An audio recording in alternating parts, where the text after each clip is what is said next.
Well, good afternoon to you. 406 here, News Talk 105.9 WMAL, where we're making sense of the news. Coming up today, this hour, we'll be joined by a Gold Star father who lost his son, Marine Corps Staff Sergeant Darin Hoover, now 2 years ago.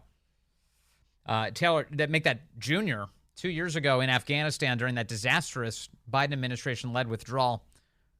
Darin Hoover, again, the father, will join us at 4:30 this hour. Andrew Clyde, the congressman, will join us at 5:30. And you can join us today at 888-630-9625, 888-630-WMAL. We are watching all of the updates coming in from Hurricane Idalia, which made landfall this morning in Florida and has been working its way up the East Coast now as a Category 1 hurricane.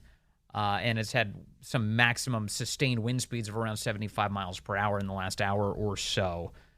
We've seen, some flooding and some damage from it. Hundreds of thousands of people without power. States of emergency declared in Georgia, North Carolina, South Carolina, as well as Florida. And you've got rescuers all over the place in Florida trying to get to people in their homes that have been flooded. So this is, as you would expect, this is a hurricane. This happens each and every year. We get some sort of hurricane that typically comes up the Gulf and will hit the west coast of Florida and then track into the United States. Occasionally, these storms will then track back into the Atlantic, where they'll pick up some more energy and then swing back into the United States. So as the storm continues, of course, we'll bring you any updates, especially as they relate to our area. That's for all storms, of course, here on WMAL. But the left, in the midst of all of this chaos, you know how they're using this. Do I have to tell you how they're using this? It's to advance their own power and to advance the power of their friends. It's climate change, you see, which means the government needs more power right now. So while Floridians are struggling to get power, the government is craving some for themselves. Here's CNN's insane climate correspondent, Bill Ware, to whom they turn during these storms, saying, the government just needs more power, dude. You just talked about this warmer water, historically warm water. These communities now are suddenly in the path of hurricanes where they have not been before. Is there anything... Wait, what? The west coast of Florida has not had hurricanes? Every year it does. What is she even talking about? That can be done to protect them going forward.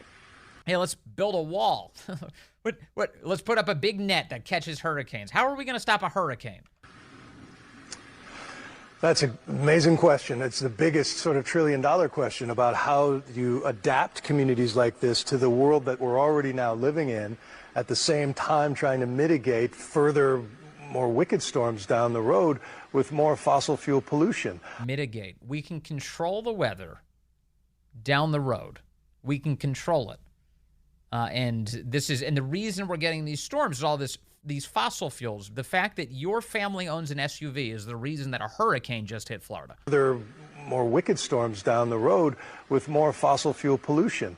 Right now, the Gulf is being reopened by the Biden administration for oil and gas lease sales. That's about to happen in coming weeks. There are lawsuits around that right there. But it's the double bind of these sort of oil economies in places like this where they have that as an income stream, but also the cost of it is becoming bigger with every storm.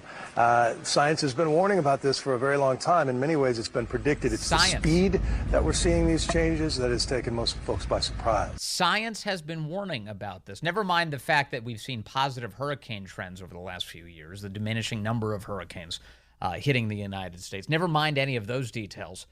No, when a big storm hits, it's science told us this would happen because of you. It was your behavior that caused this. It's truly remarkable. There's a report this week out of the United Kingdom that Britons are being told, that is, the British people are being told by their own government, that they need to stop using heat at night during the winter months. They need to stop heating their homes at night during the winter months because the grid can't handle it, and they need to save the planet. The Daily Mail with a piece this week. Here's the headline. Fury at daft green advice. Daft is a great sort of British word. Daft green advice telling millions of Britons to turn off the heat at night to help the government hit its net zero target. Millions of families across Britain will be urged not to heat their homes in the evenings to help the government hit its net zero goal. In a move branded a daft idea by critics. A report by the Climate Change Committee, the CCC, said people should preheat their homes in the afternoon when electricity usage across the country is lower. That is, run your heat in the afternoon. But at nightfall, shut it off. They reportedly added that in the next 10 years, all newly built homes, and up to half of those built after 1952, should be eligible for preheating. The Quango, this is a word the Brits use, Quango, is a quasi-non-governmental organization. It's an acronym. Quango, it's a weird phrase. The Quango also suggests those people using electrically powered heating systems, such as heat pumps, should switch off their radiators in the evening. The document on behavior change, the organization's 6th carbon budget paper, said this would help the country's overall emissions savings just by changing the way that we use our homes and help people save money. Yes, grandma will freeze to death, but at least you saved a little money. Thank you, Climate Change Committee, recommending that. And this is of course, we have the same appetite here from our climate kooks. So they've got their climate kooks, and we've got our climate kooks, and these are all the globalists, right? This is like this is why they hate people that they refer to as nationalists, and the people who like care about their own countries. They hate those people because they are wielding a globalist power structure over our heads and saying, you've got to do this. You've got to give us more power. You've got to stop heating your home at night. You can't travel long distances. You can't even have an internal combustion engine. You can't have a gas-powered stove. You've got to live your life tethered to your little apartment that doesn't have heat at night. What? That's progress? These are the same people who call themselves progressive. That's progress? Feels regressive to us. You're putting up windmills in my community. How's that progress? So here in America, what are they recommending now? Well, the Washington Post has a piece this week on, again, the climate. And they're urging Americans to stop flying altogether, to stop flying on airplanes or eating meat. No more eating meat, no more flying. Which, by the way, are two of the great blessings that God has given us. The ability to fly. Humans flying safely, amazing. And steak, come on. In case you were wondering if there is a heaven, steak is evidence of it. There's quite clearly, there is a God and he loves us. Steak is proof of this. The Washington Post this week, you're doing it wrong, recycling and other myths about tackling climate change. And the piece revolves around this idea that tons of Americans think that they're doing good for the planet and they're actually saving the planet by, recycling. But it's not actually as effective as you think it is, they say, at saving the planet. In fact, the thing that would save the planet is if you stop flying in airplanes and you stop eating meat. In fact, they cite a young woman in this piece who's 23 years old. Her name is Emily Wang. Emily Wang. And Emily Wang is 23, they say, and she hasn't flown since the fall of 2021. So she's going on, let's see, just under 2 years. She's maintained this behavior, this habit. Let's see how long she can go without flying. She hasn't flown since the fall of 2021. She said that the decision was the logical outcome, they say, of her concern about climate change and the contribution of flying to her carbon footprint. Now, there's a part of me that wishes the Washington Post would convince a bunch of people not to fly anymore because I would love for the airline prices to improve, right? Like, oh, you can't fly, save the planet, everyone has to stay home. And, and then I'm there on Google Flights, like, taking up all the good stuff. That's a great price on that flight. Good, I can go to Florida more frequently. That's not what's happening. Prices are as expensive as ever. But Emily Wang has stopped flying because she says that she wants to reduce her carbon footprint. John Kerry hasn't stopped flying. He flies private. But Emily Wang has had to stop flying because John Kerry told her to stop flying. And the Washington Post says it required some lifestyle changes for her. Like what? like reducing how often she travels from Massachusetts to see her parents in Michigan. Quote, "It might seem obvious, but a lot of people know about climate change and still fly a lot," she said. "It doesn't always come naturally," she says. What has happened to her life, to Emily Wang's life, 23 years old? She no longer sees her family. She doesn't fly to see her family anymore because the left has scared her into submission. Nope, don't fly. You're going to kill the planet. It's better not to see your parents than to destroy the planet. Isn't that amazing? And then they go on to say that meat and dairy are a huge problem. Huge problem. If you and your family drink milk, you're destroying the planet. If you eat filet, you are destroying the planet. If you go to, I shouldn't say this. Who cares? I don't care.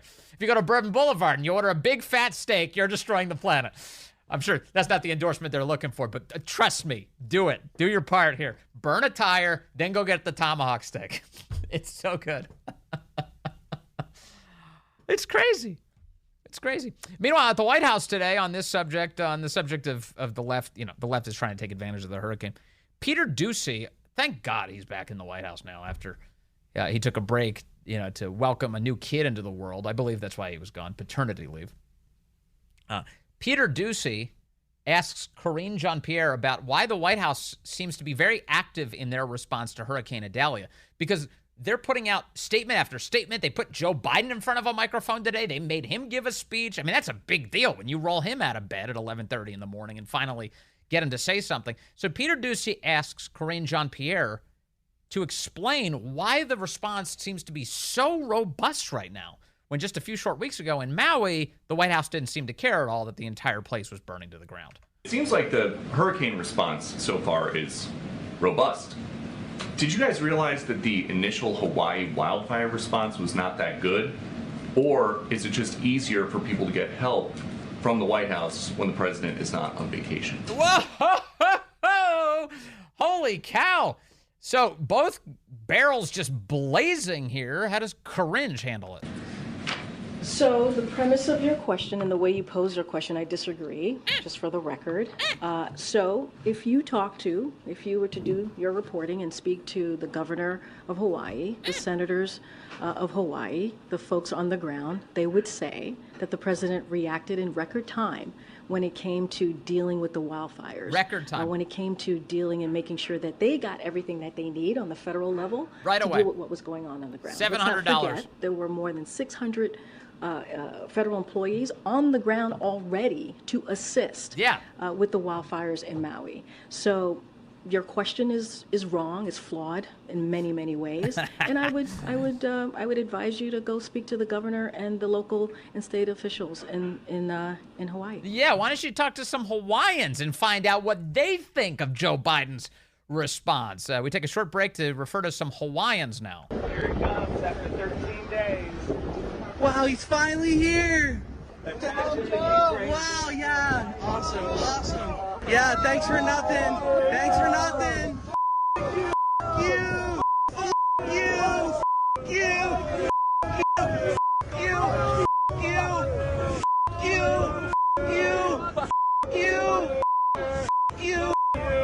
Hey, right here! Hey, you, Joe Biden! You!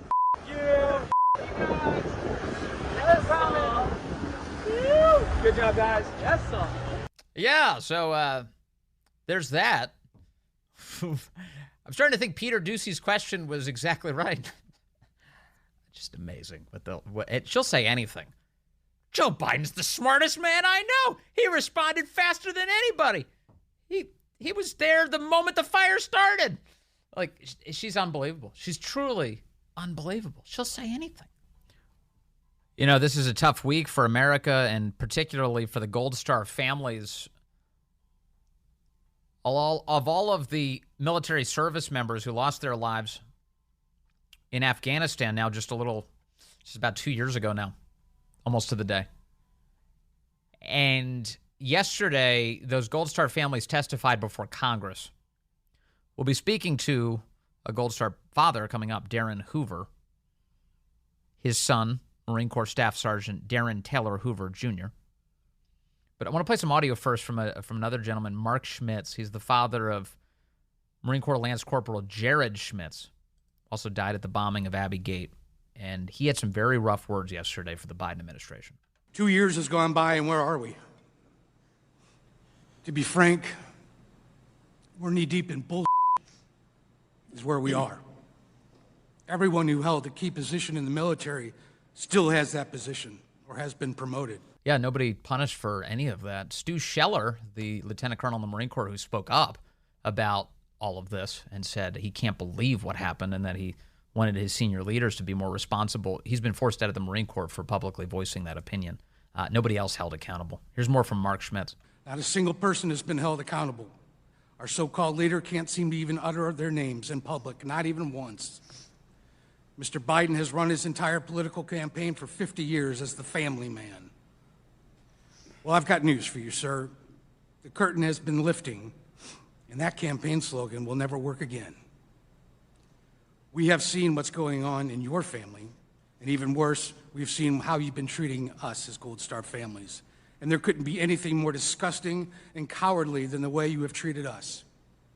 You are a disgrace to this nation. Oof. You have no business having ultimate command over our military, and I regret not saying that to your face when I had the opportunity in Dover. What a remarkable moment. One more here from Mark Schmitz saying he watched as Joe Biden kept checking his watch as they received the bodies. Well, I stood there on the tarmac watching you check your watch over and over again. All I wanted to do was shout out, "It's 2:30, asshole." But out of respect to the other grieving families, I bit my tongue once again. Well, as you could probably tell by now, I'm done biting my tongue. Gold Star father Darin Hoover joins us just moments from now.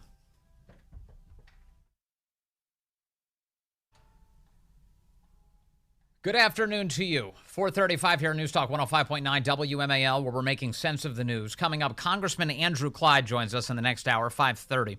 You can join us at 888-630-9625, 888-630-WMAL. It was now just over 2 years ago, on August 26th of 2021, that a suicide bomber attacked the Abbey Gate at Hamid Karzai International Airport during a very chaotic Biden administration-led withdrawal from Afghanistan. That attack killed 13 U.S. service members. It killed at least 170 Afghan civilians as well. And among the dead is a United States Marine by the name of Staff Sergeant Darin Taylor Hoover, Jr. His father, Darin Hoover, was among those testifying on Capitol Hill this week, and he joins me on the phone right now. Sir, thank you for joining us this afternoon. Thank you. I appreciate it. Appreciate the opportunity. Darin, I can't imagine how difficult it is to have to talk about this in such a public way, but give us a sense of why you and the other Gold Star families are speaking out right now. We've heard from you in recent weeks. Tell us why you're sharing these stories. Because we want accountability, we want transparency, and we want the truth. We need to have that. We expect to have that with our kids taken in such a cruel and, frankly, avoidable event that's what we're looking for. We're looking for the answers, and we don't want this to ever happen to any other family, knowing that it possibly will, but as we go to war, but the manner in which this was done and the effects that this has had, this kind of stuff can't happen ever again. And if our voices are the ones that bring it out, then so be it. Yeah, you want to prevent other families from losing their boys and their girls serving our country. Darin, tell us, if you will, about your son. And my understanding is that he always wanted to be a Marine. He was very interested in becoming a Marine, and he certainly did. Absolutely. From a very young age,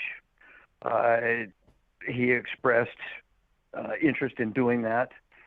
Fast forward to 9/11, he was 11 years old, and watched the second plane go into the second tower. At that point, He said that he was going to be a Marine. You know, we figured, well, okay, we've got a little bit of time. But fast forward again to his junior and senior year in high school.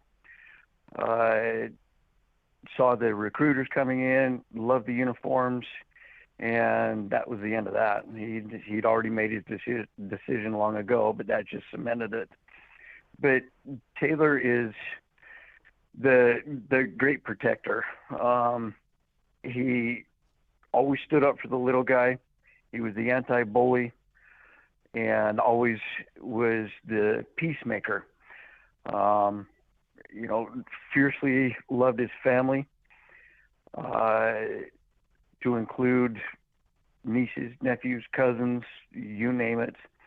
But he loved his men just as much and celebrated in their successes, and was a mentor to them. And it's a legacy that will live on for quite some time.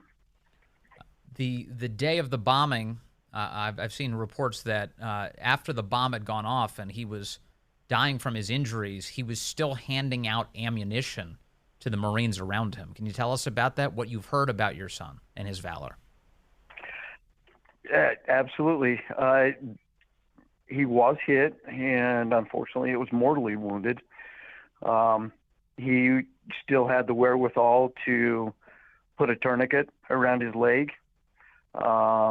And then he was handing out his ammo from his vest to the men that were coming up to help him, to help keep them in the fight, as there was a firefight still going on. As we started our conversation today, you say that that you and the other Gold Star families are still waiting for so many answers. What are the questions that are on your mind here? And tell us about, if you will, kind of about what communication, if any, you've had with the Biden administration. Well, first and foremost, we haven't had a single communication with the Biden administration, other than the stupid thing at the airport where he kept looking at his watch, and we didn't receive him. We didn't want to talk to him at Dover. But all the other families, you know, they've all said that he talked more about his son Bo and didn't even know our kids' names. The questions we want answered is why? Why was it so rushed? And like I said in the hearing yesterday, you know, they didn't know that the Army and the Afghan Army and the government would fall in just 11 days. And to me, that rings hollow. You know, we've got intel assets that we're telling them all along that, hey, it's coming. It's coming. You need to do something. This is coming. And, you know, the truncated timetable that they had at Abbey Gate, why weren't we evacuating our citizens? Why weren't we evacuating our allies? The interpreters, long before that truncated timetable at H. Kaya. I mean, that just makes zero sense to me whatsoever, that they just brushed it aside. Was it ignorance? Yes. I think so. I completely 100% think it was ignorance. One of the things we've learned since that time, Darin Hoover, again, a Gold Star father here speaking to Darin Hoover, sir, is that apparently the decision to abandon Bagram led to the Taliban, of course, taking over that airbase and subsequently releasing the prisoners that were held there, including ISIS-K terrorists. One of those terrorists is believed to have been the suicide bomber who attacked that Abbey Gate. So all of that adds up to just a horrific series of events. In learning that, what did you think to find out that detail? You know, that infuriates me. Bagram was given up on July 1st, several weeks, 6 weeks or so before the hurried and rushed evacuation process that was put into place at HKIA. And, to release those prisoners, what did we think was going to happen? We've been fighting the Taliban and ISIS for the entire 20 years. What in the world did they think they were doing? Putting the Taliban in charge of our kids for their safety and security? Come on now. It just, it sends my blood pressure, sends my blood pressure through the roof. I bet. To think that we have some of the best intelligence in the world, and again, they were not listened to. Ignorance, yes. On purpose, I think so. Getting us out of a 20-year war for a photo op, or to get into, on the sidelines at this point, another war. Let me play some audio for you, sir.